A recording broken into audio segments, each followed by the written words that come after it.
ऐसा पहली बार नहीं है जब अमेरिका के न्यूयॉर्क टाइम्स में हिंदूफोबिक कंटेंट निकाला हो।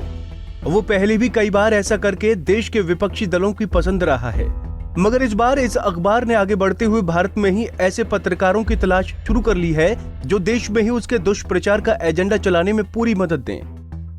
ये वही न्यूयॉर्क टाइम्स है जिसने 14 फरवरी 2019 को पुलवामा हमले को आतंकवादी हमले की बजाय सिर्फ विस्फोट बताया था।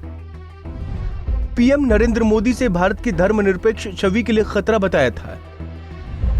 एनआरसी का विरोध करते हुए लिखा था कि भारत हिंदू राष्ट्र बनने के करीब पहुंच रहा है। अनुच्छेद 370 की समाप्ति पर लिखा कि कश्मीर में हजारों मुस्लिम हिरासत में हैं। भारत के महत्वाकांक्षी मिशन मंगलयान का नस्लवादी कार्टून छाप मजाक उड़ाया और फिर माफी मांगी।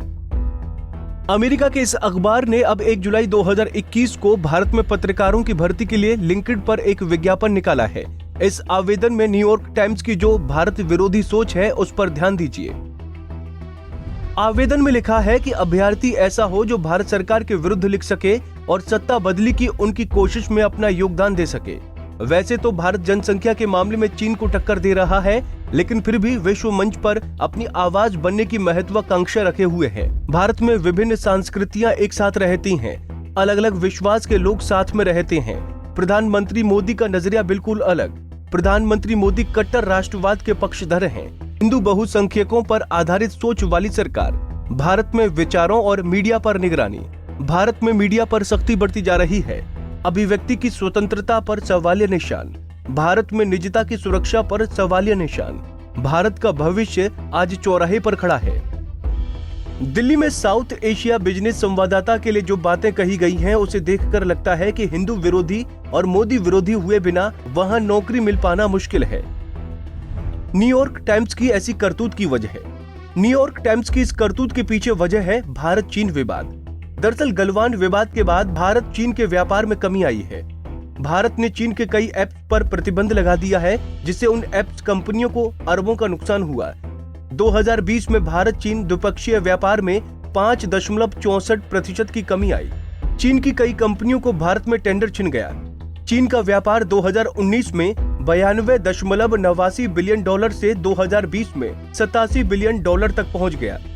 चीन से भारतीय आयात भी 2019 में $74.92 बिलियन से 2020 में $66.78 बिलियन पहुंच गया। चीन और न्यूयॉर्क टाइम्स की दोस्ती। गलवान विवाद के बाद नुकसान चीन का हुआ और इसका दर्द न्यूयॉर्क टाइम्स को महसूस हुआ, क्योंकि पिछले 4 सालों में न्यूयॉर्क टाइम्स को चीन की ओर से $50,000 के विज्ञापन मिले हैं।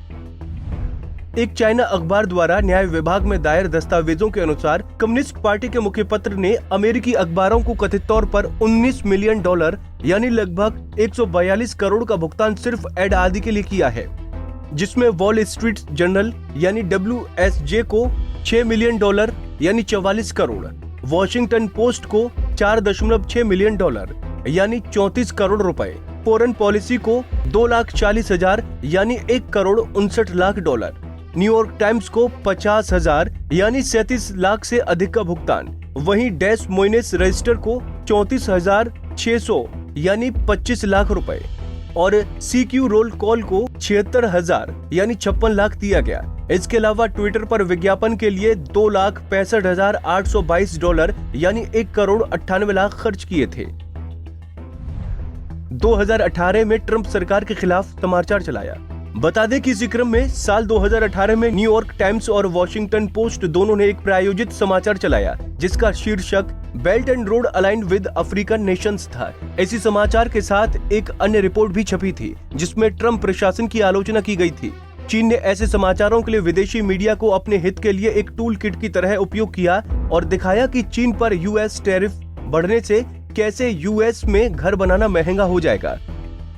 अब न्यूयॉर्क टाइम्स का निशाना भारत और यहाँ के प्रधानमंत्री नरेंद्र मोदी हैं, क्योंकि चीन को भारत की ओर से दी गई आर्थिक चोट का दर्द उसे हो रहा है। इसलिए चीन के दबाव में न्यूयॉर्क टाइम्स भारत में ऐसे लोग ढूंढ रहा है जो पत्रकारिता के नाम पर भारत को आंतरिक तौर पर कमजोर करने में चीन की मदद करें और अपने कंटेंट में खुलकर हिंदू और मोदी विरोधी दिखाएं। Bureau report, Punjab Kesari TV. हमसे जुड़े रहने के लिए हमारे YouTube चैनल को सब्सक्राइब करें और नई वीडियो की नोटिफिकेशन के लिए बेल आइकॉन को दबाएं। अगर आप ये वीडियो Facebook पर देख रहे हैं तो लाइक जरूर करें और ज्यादा से ज्यादा शेयर करें। धन्यवाद।